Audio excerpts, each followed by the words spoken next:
കേരളത്തിൽ ഇന്ന് സജീവ ചർച്ചയ്ക്ക് വിധേയമായിക്കൊണ്ടിരിക്കുന്ന വിഷയമാണ് വിഴിഞ്ഞം തുറമുഖ ഓഹരി വിൽപ്പന.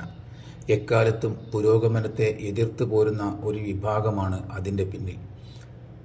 വയലുകൾ കൃഷിയോഗ്യമാക്കാൻ ട്രാക്ടർ വന്നപ്പോഴും ഓഫീസ് പ്രവർത്തനങ്ങൾ സുഗമമാക്കാൻ കമ്പ്യൂട്ടർവൽക്കരണം ആരംഭിച്ചപ്പോഴും അതിനെ എതിർത്തവരാണവർ. അവർ ഇപ്പോൾ ചെയ്യുന്നതും അതുതന്നെയാണ്.